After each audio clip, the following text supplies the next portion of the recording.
1, 2, 3. The following is a Laura Flanders Show audio exclusive.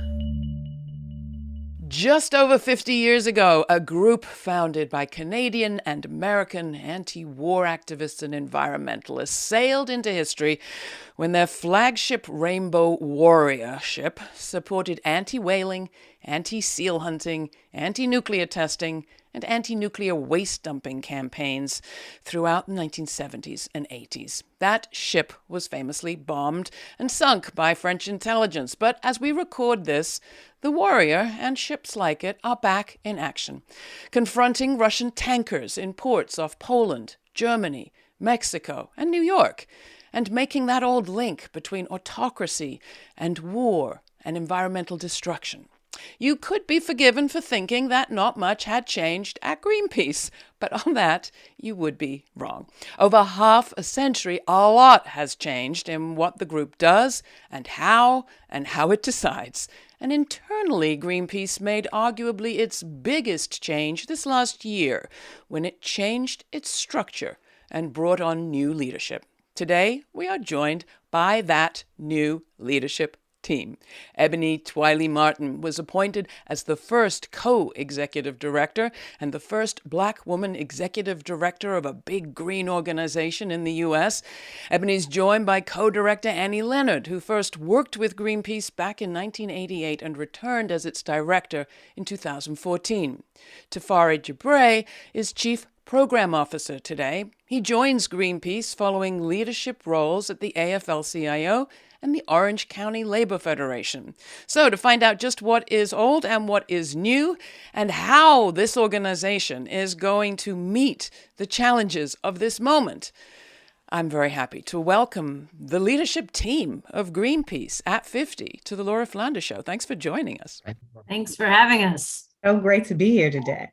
Ebony, let me start with you. How'd you come to this work? So I have been with Greenpeace for about 9 years, but my journey with environmental activism started about 13 years ago when my son was diagnosed with asthma. And I thought that asthma was hereditary, but his pediatrician actually pointed to air pollution as the culprit. And so as I began to research, I learned that Black and Brown children were more disproportionately impacted by asthma from environmental pollution. But when I looked into the broader progressive movement, I didn't see many faces like mine. So as Shirley Chisholm said, if they don't give you a seat at the table, bring a folding chair. So I found myself at Greenpeace bringing folding chairs for people like me so that we could have a seat at the table and also be involved in the solutions that impact our communities. How do you bring more seats to the table now? What's your practice for continuing to expand that table? And what will be your practice in your new leadership position, Ebony? So how I bring more seats at the table, my passion has always been in talent acquisition. So aligning our practices, our hiring practices to ensure that we have equitable outcomes, making sure that our before we even move on in any hiring process, we ensure that our hiring pools are 50% BIPOC and women. So that's one of the ways. And also mentoring and developing other leaders. That's something I'm very proud of. We have developed more women of color leaders in Greenpeace US history, and to see them go out into the broader movement and also bring those practices with them there so that they are diversifying and also empowering other folks. That's how we make change in the movement, and that's how we make change in the world. I vaguely remember those pictures of the Rainbow Warrior, and I was actually struck to see that picture again this week. Can you talk about what links you see and the significance of those links? Well, Greenpeace, as you've just laid out, has a very vast and heroic history. And we have always been on the front lines, speaking truth to power, confronting environmental injustices. And it is amazing to me to see today that same ship, that same spirit that we had 50 years ago is still resounding and still loud. And we are still on the front lines, still speaking truth to power. And today we were out confronting a tanker actually carrying Russian oil to send a message that oil fuels war.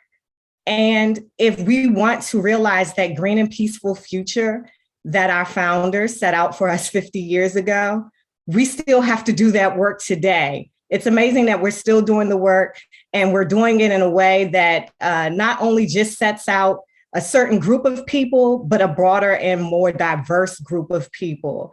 It's not just one person going out speaking truth to power, but it's all of us collectively. And that's what we as Greenpeace are doing today, building that movement of a strong, broad, and diverse coalition to speak truth to power. Teferi, did that vote mean anything to you back then? It did. It did mean a lot to me, and from the perspective of actually activism, and how Greenpeace always has been direct action activism, and people interpret the vote in the way they want it to. That's a great symbol. But we have also evolved from those days. We have come a long way. It was one woman and a bunch of men who founded Greenpeace, and who actually did a lot. And a lot of people don't talk about actually that woman. It's just a bunch of men that people talk about. We have moved from that in a vast way. Just look at your screen right now.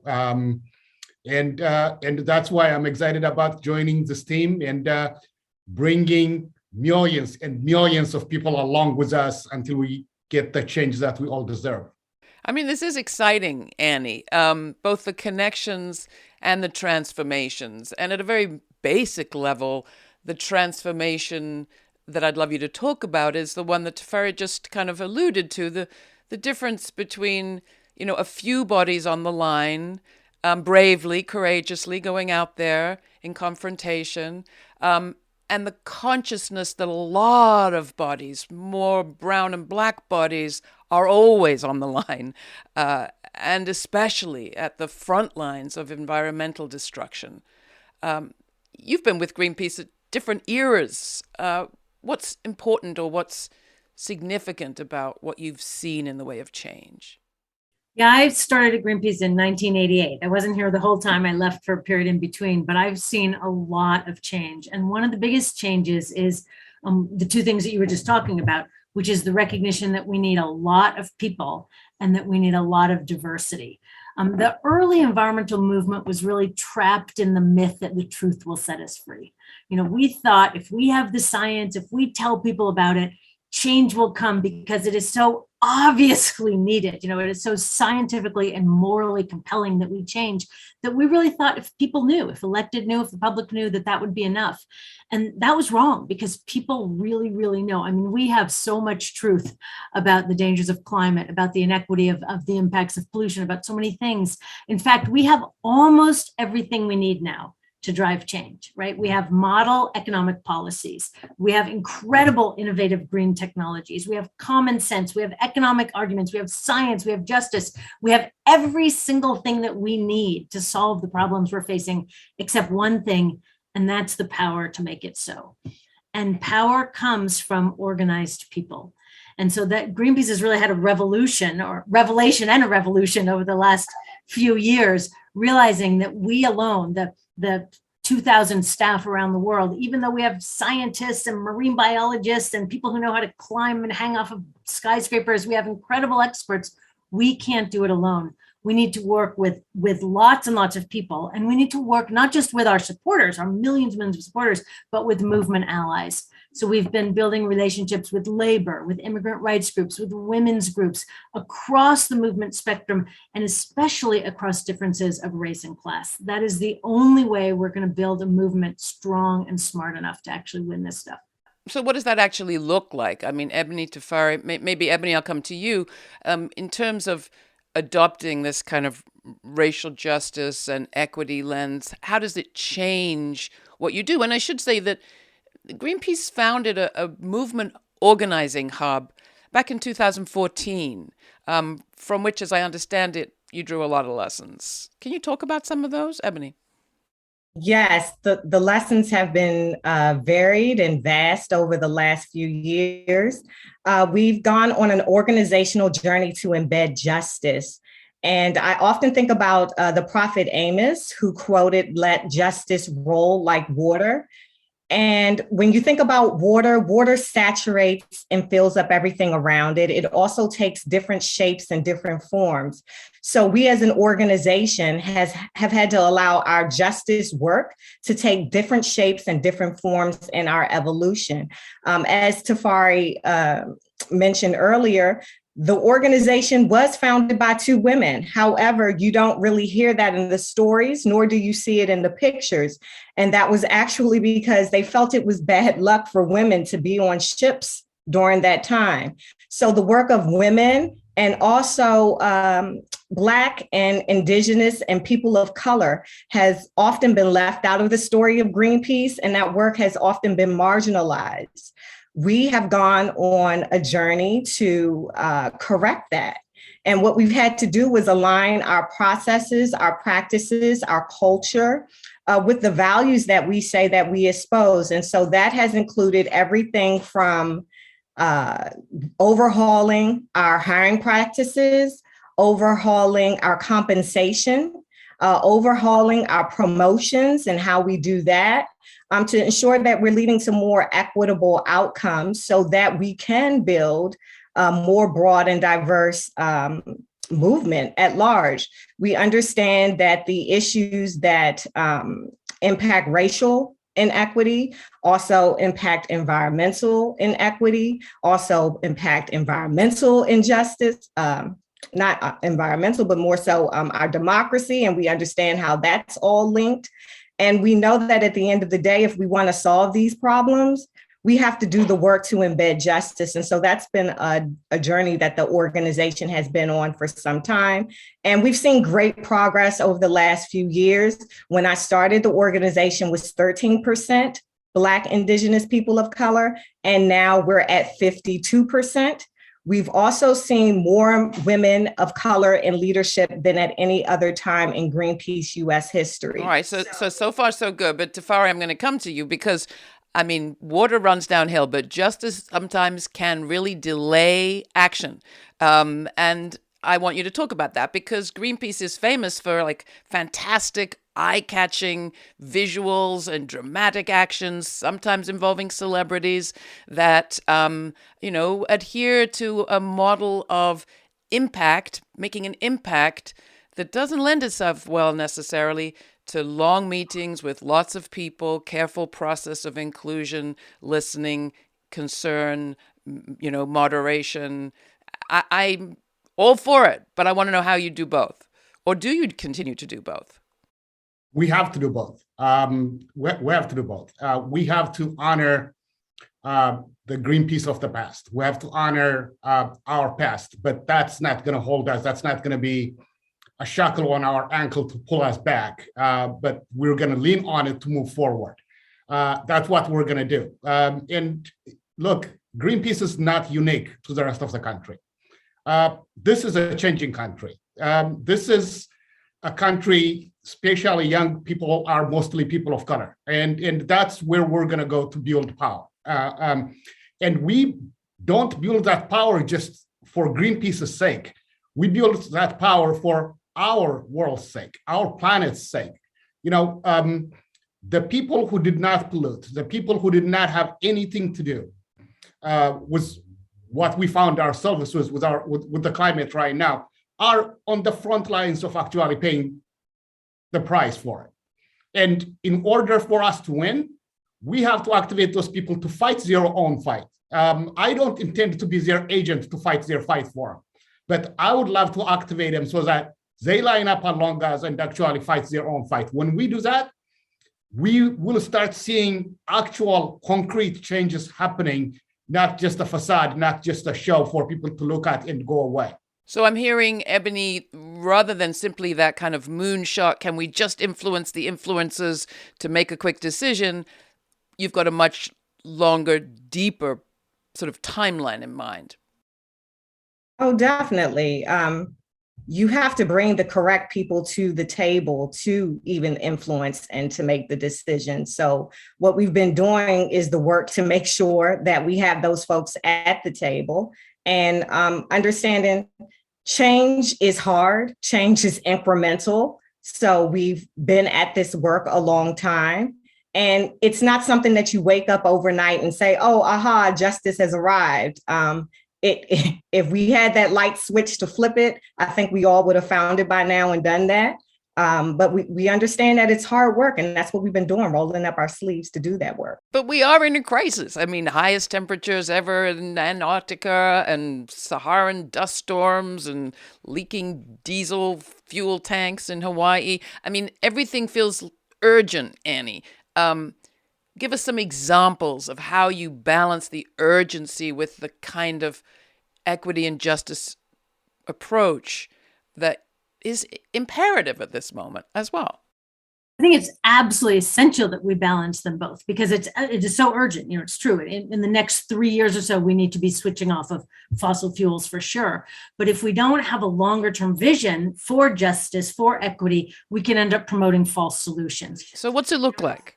Well, so an example is there's absolutely a scientific and moral imperative to get off fossil fuels. That's our number one goal for Greenpeace globally, is to speed up the transition across away from fossil fuels. But we don't want to go into the current system that is so inequitable and so problematic and just say, okay, use solar energy instead. Everything else is fine. We want to ensure that while we're working to get off fossil fuels, we're centering the voices of those who are most impacted by fossil fuel pollution. We have the workers there that we talk to them, the fossil fuel dependent workers and the fossil fuel dependent communities, make sure that they're not sacrificed and thrown under the bus as we do the transition.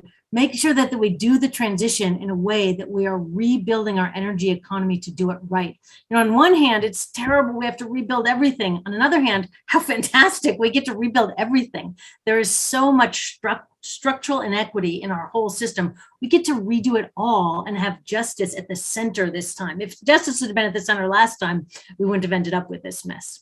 So that's an example. We are no less urgent, but we are more committed in doing it right this time. Ebony, what's your favorite campaign that people could, do well to learn about right here, right now? Democracy, because democracy is the tool that we need to unlock all of this, everything that we're facing right now. And right now, our democracy is under assault, and we aren't able to pass the legislation that we need to realize true justice and to do what science and justice demand in the moment. And I'm excited to have Safari with us, because this is his heart. This is where he is an expert. So I'm really excited about how he's going to dive into our campaigns and take it to the next level, especially in our democracy work. Safari, where was your heart born? Where are you from originally? I was born in Ethiopia, and I came here as a political refugee when I was 15 years old. And for most of that time, I've called California home, and that's where I cut my teeth in organizing, in activism, and in politics until I got elected to my last job at the AFL-CIO as executive vice president, which I was the first immigrant and the first Black man to ever hold an office here. I'm grateful for this country. In the time of need, this country opened up its arm for me. But I'm also a believer that being grateful doesn't require us to be grateful and sit down. Being grateful requires us to stand up and actually fight for those things that we are grateful about. And I'm a father of a 5-year-old who entirely changed my perspective about the world and what we live for. So this is sort of a calling. And to just add to what Ebony was saying, you see, people think the fossil fuel industry just pollutes our climate. That's not all they do. They also pollute our politics in the tune of almost $150 million in the last major election alone. So it is on us to make the connection, to put the dots together, that it's not a choice of picking climate over democracy, democracy over climate, workers' rights over climate, climate over workers' rights. It's not, that's a false choice. That's a false choice. When we organize people and when we get them to understand actually how a broken capitalist system in this country is polluting our air, polluting our politics, and polluting our schools, and polluting everything we touch, it's time for system change. I understand that you and California Greenpeace are very involved in an oil remediation program. Can you talk about that? I mean, remediating damage from capped and closed oil drilling. Tafari. Well, yes. California is a very good example. California is being held up as this progressive state that everything is. People don't understand. Also, California is the third biggest oil producer in the country, and that makes it also the third polluter in the country. We have to hold progressive elected leaders' foot to the fire to hold them accountable in delivering on what they get elected for. So we've been doing oil remediation in California.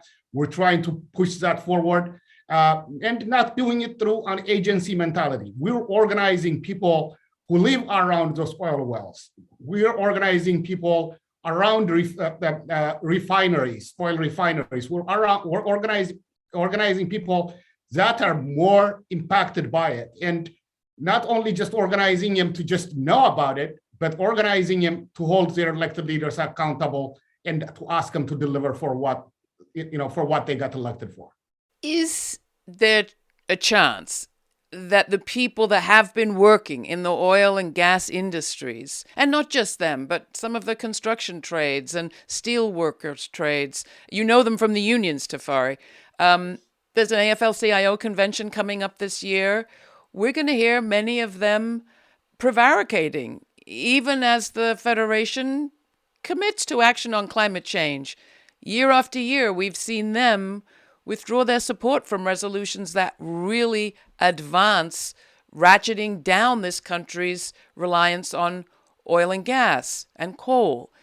Is there a chance that those very same workers could be involved in projects like the one you just mentioned, Tafari? We are going to be, at least at Greenpeace, ambitious enough to think and hopeful enough to think that we are going to go talk to them and we're going to activate them to be part of the solution. They are part of the frontline community I talked about. They are at the front line of it. I'll give you an example. When Portland, Oregon hit 3 days of over 115 degrees last summer, I asked some of the labor leaders, if you were working in a construction site in downtown Portland, what did you do at that time? They said, everybody was sent home. So that is like an example of they are the first ones to lose. And we just have to, stay on it and keep on organizing. But I am also mindful that the American Petroleum, the Petroleum Institute, the gas lobby, they are in the business of also scaring people about their jobs and giving them the false choice that I spoke about. Look, workers are. Well, talk about false choices, Annie. Right now, we're in a situation where there is the Russian invasion. There is massive sanctions against Russia, shrinking world oil supplies, oil and gas. We don't use a whole lot of Russian oil and gas in the U.S., but nonetheless, the Biden administration has to respond somehow to rising prices because it's afraid of losing the midterms. What's your advice to President Biden in this moment? And do you have any sympathy for the fix he's in? I do have a sympathy for this fix he is in, but he ran for office. He got elected for office. I would ask him to be more like FDR. During crisis, that's where leaders are measured. During crisis, that's where leaders and what kind of choices they make. And we are in a crisis right now, and the answer is not to drill more. The answer is to imagine better. The answer is to innovate more. The answer is to cut off the fossil fuel industry from the welfare checks and use that money to invest on innovation, to invest on workers and retraining. And this is the time for us actually to reimagine our economy and to reimagine new energy. And if the president does that, I know he is going to get a lot thrown at him if he does that. All right, Annie, I do think this is a critically important moment for a shift. Are you seeing it, Annie? We're seeing a huge shift in terms of public opinion. I mean, it is just amazing what's happened over the last 5 years. The United States really lagged behind in terms of public awareness and understanding of climate. Now it's a majority of people in the United States, over 75% of people in the United States are now concerned about climate. So we're seeing a huge shift in public will, public concern. The public wants action. The people that are lagging behind are the elected leaders. We have scientists, faith leaders, activists, the general public, moms and dads and neighbors that all want action.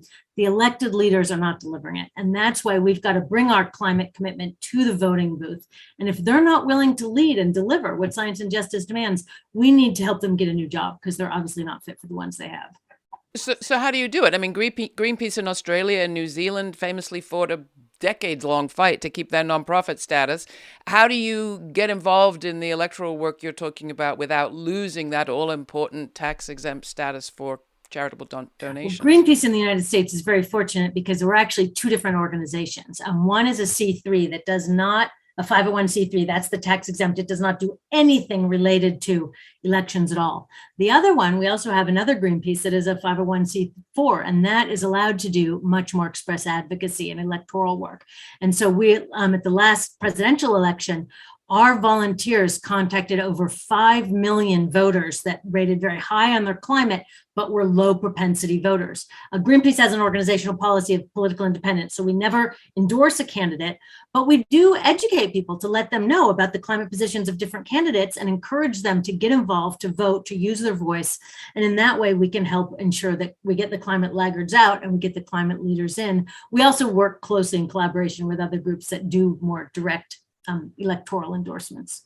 Jane Fonda is a supporter of this program. That said, I saw that she launched a PAC on this issue recently, and your name was involved. Yes, as an individual, I volunteer as one of Jane's climate advisors, and I'm very excited about the new PAC that she's launched. It is singly focused on removing candidates that will not stand up to fossil fuel industry. So I'm a big supporter in my volunteer time of Jane's PAC. All right, clarified that. Ebony, to you. I don't know whether you have read this book, but I was gifted it this year, The Ministry of the Future by Kim Stanley Robinson. It's ostensibly sort of science fiction, but it's all too real. And it's 600 pages of all the good things that could be done to transition us to a new, clean economy and more peaceful world.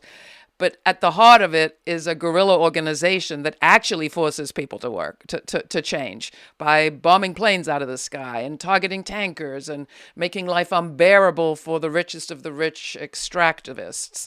Do you believe we can do it without that? Of course. I don't know how that would be just. I don't know how that would even align with our mission of a green and peaceful future. It is time to innovate. It is time to be creative. It is time to imagine the world without fossil fuels.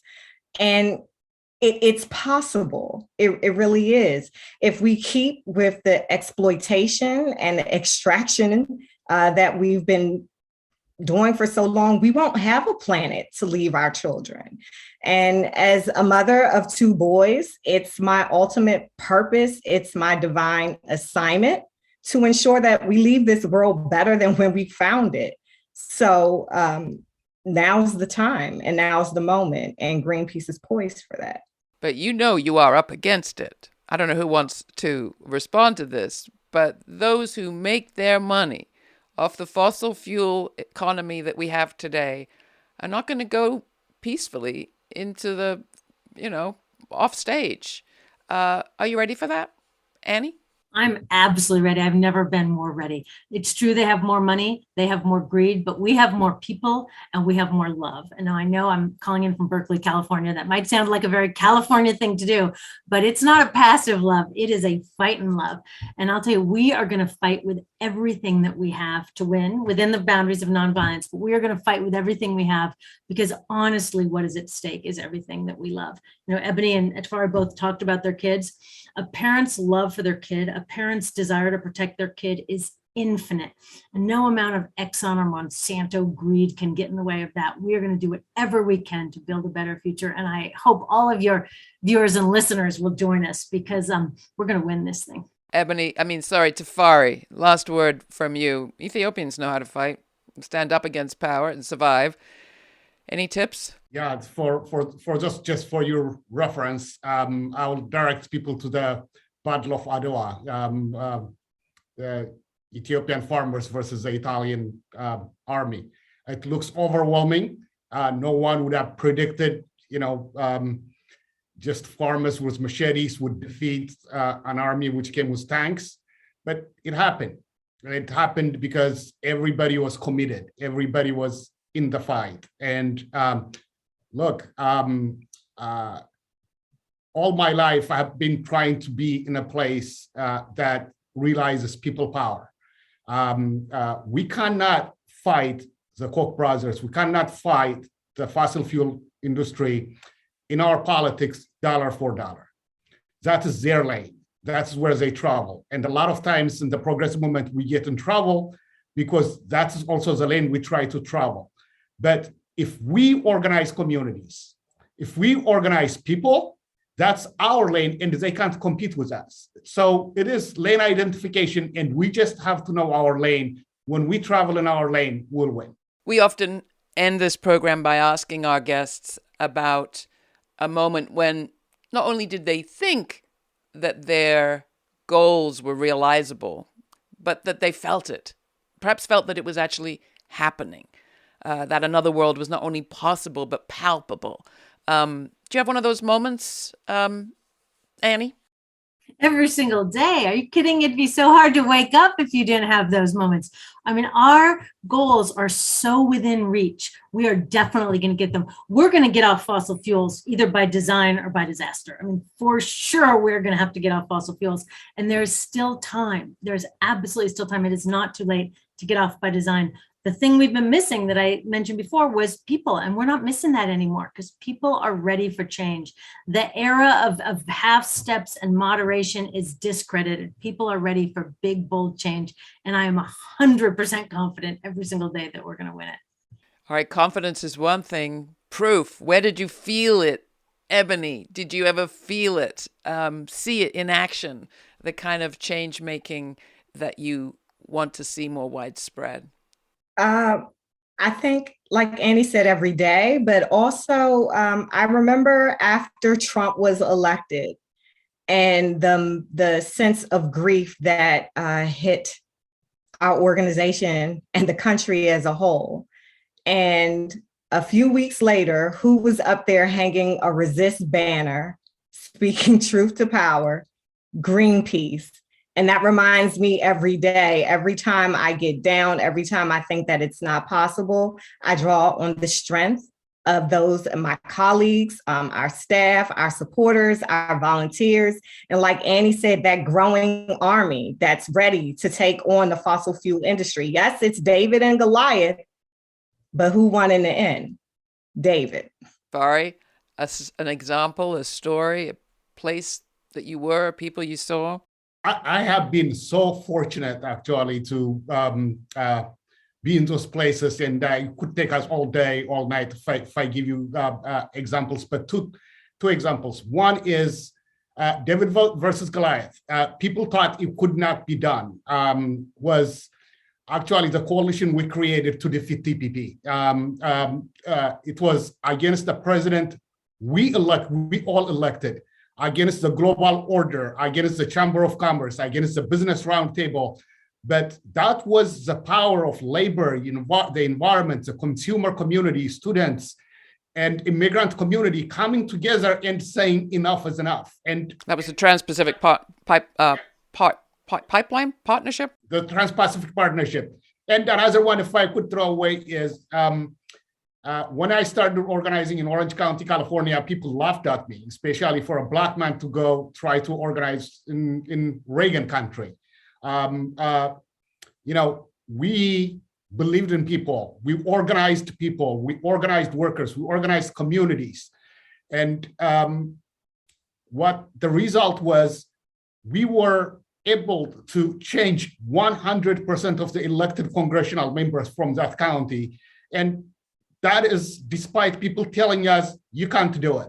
And I believe we can't save our planet. We have no choice. We can't save our planet. And since you mentioned the AFL-CIO conventions, I'll just leave you with this. If you talk to them, I think the theme of the convention should be no jobs on a dead planet. No jobs on a dead planet. Annie, I think your confidence is well-grounded. I look forward to seeing the next 50 years of Greenpeace.